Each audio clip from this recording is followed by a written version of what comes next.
there, you're watching Corey with the Art Archaeologist channel, and today I want to do a symbol art tutorial and go over some really special papers.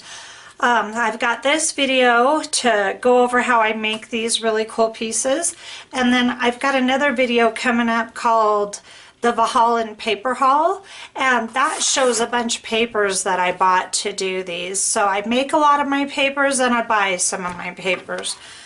Excuse me. This one here is this is all Dylusion sprays on this whole project here, and I call these symbol art. Now I Zentangled the arrow in, just doodled it in, and then this symbol means hidden forces working for me. What I'm going to do with these is mat them on black and then sell them. I'm thinking about printing them. I don't know if they're going to be worth selling as prints. I might just have to sell the originals. I got my inspiration for this symbol off of Pinterest, but I did alter it to make it my own, so I would recommend that. Don't copy people's work, of course. And then this one, this is another example of this symbol art. Make it so you can see the whole thing. Now again, I Zentangled this little area here, down here. And then the words, I developed my own alphabet. And that says pure, and that says power. So this is the pure power piece. Now this paper is Lindy's Stamp Gang sprays, and then I hand painted this paper, and it's a jelly print, this one here. And then this really fun one is made by with spray paint in a bucket of water. It's wintertime now, so I will make a video in the summertime, but there are videos on here on YouTube where you can learn how to do this paper here, and I have a better example of that. But you take a bucket of water and you spray your spray paint on top of the water, and then you just simply dip your paper in onto the surface of the water, and you kind of tap it down to make sure all the paper touches, and then you pull it out. And I do this outside, and I wear a respirator just to keep myself safe, and then I just throw them all over the ground. And when they don't get entirely covered at first, then I just go ahead and add layers. So they're really fun. This piece here, this is Dylusion sprays on the background. This is Lindy's Stamp Gang. This is jelly printed. And this is that spray paint paper, this black and blue one. I just love doing that. So if you like the look of that, it's so simple to make them, but you want very good ventilation. These are all just samples that need to be done. And this is embossed paper. I embossed it with my Big Shot and an embossing folder that I got this embossing folder on eBay. It kind of looks like a motherboard computer type thing. Here's another one. I just love this. This is that spray painted paper on the background. And then this piece here is spray painted paper. These papers here are the Valhalla papers. They're from a company named Valhalla, and it's valhalla.com. And I talked to the guy, the owner's name is Dan, and he it's all custom wallpapers. It's for people's homes, and I have a background in faux finishing, which is how I know about them. But I called him and said, hey, I'm a mixed media artist, and I use your paper in my stuff, and I'd really like to buy some scraps. So if you watch my Valhalla Paper Haul video, I'm going to go ahead and give you the details in the video and put the information in the descriptions. So this one is another Lindy's Stamp Gang background. The background's Lindy's, and then of course this is embossed with my Big Shot, and then this brick wall is painted with golden paints.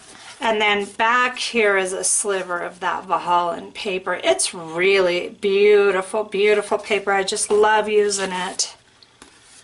And then here's another one.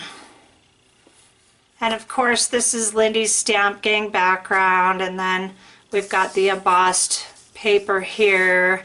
And then I chopped this piece short so that I could add another strip of it in here.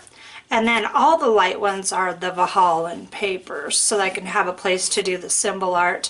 Also, it's nice to have this Valhalla paper and any kind of paper that's just a little bit calmer than these really busy psychedelic backgrounds, because I think successful art, you've got to give the eye a place to rest a little bit. You know what I mean? So that's why I love to use these papers.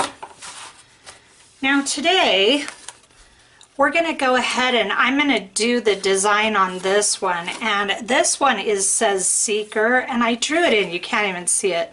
I drew it in with pencil. That's one drawback to this paper, is some of it's really tough to draw on, but I think it's worth it. So here's how I do this. I take a piece of scratch paper, and then I've got the word Seeker here, and in a second I'll show you the alphabet.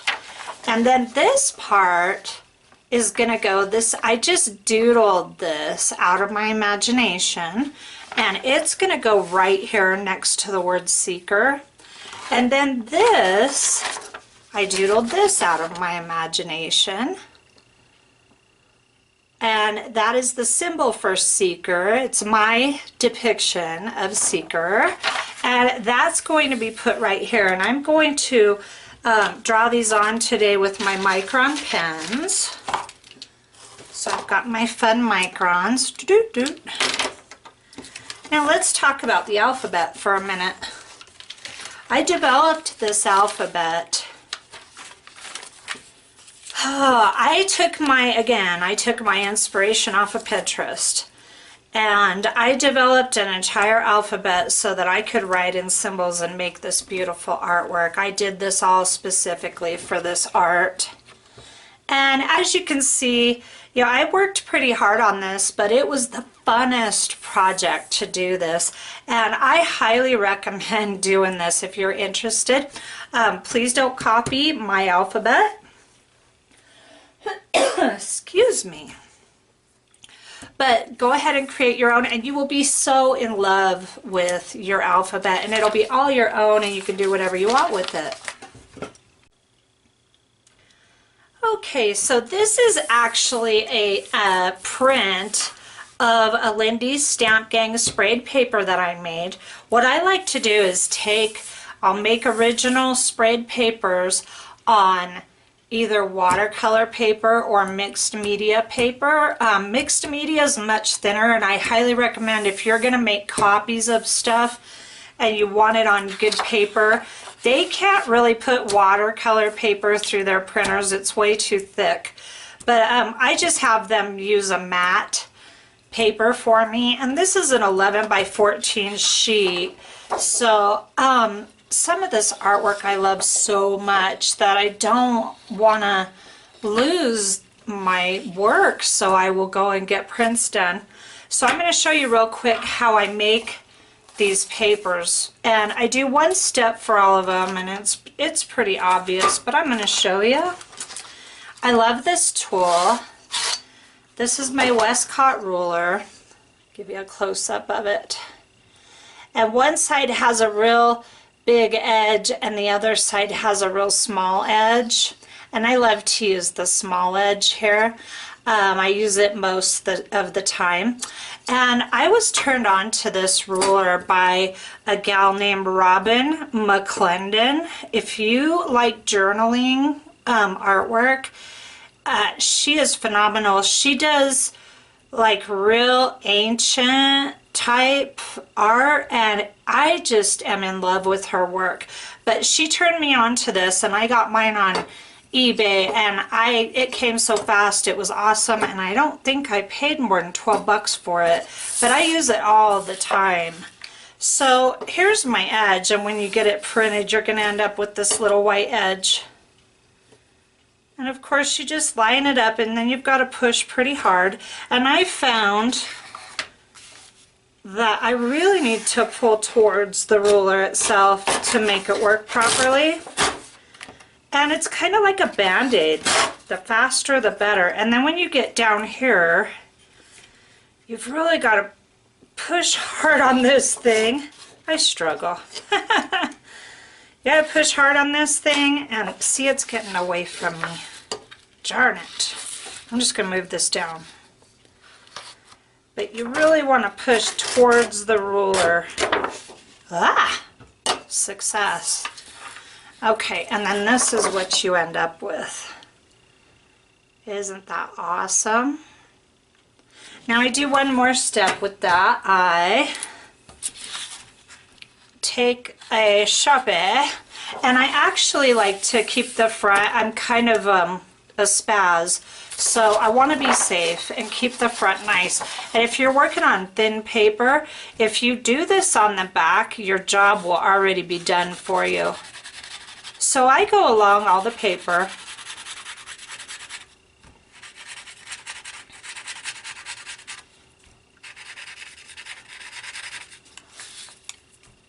Just real, and it goes quick. It's real nice. I go along the paper, and then if you see, a lot of it's already black, but I like a real strong defined edge. And of course, see how I get all spazzy? There's an example of it. Oh, and I'm using a terrible Sharpie. This Sharpie is not very good for this. It's so ground down. I don't even know how that happened either. But what was I saying, darn it? I don't know. It goes really quick. Oh, that's what I was thinking. I just love the drama that black brings, and I always use black, but of course you can use whatever color you want. You know, and so many of us like to use our ink pads to do this, but when I make an art like this and I'm putting it on a canvas, like sometimes I'll rip this paper and put it on a canvas or whatever. I want that line permanent. I do not want it fading.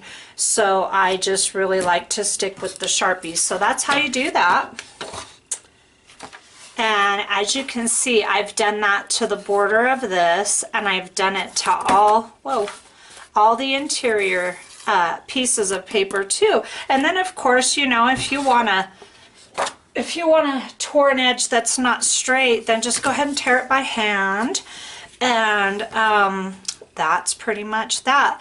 So please check in with me for part 2 of this, and I'm going to draw these designs in on part 2.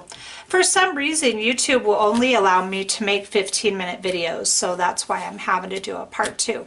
Come right back and see me. Thanks.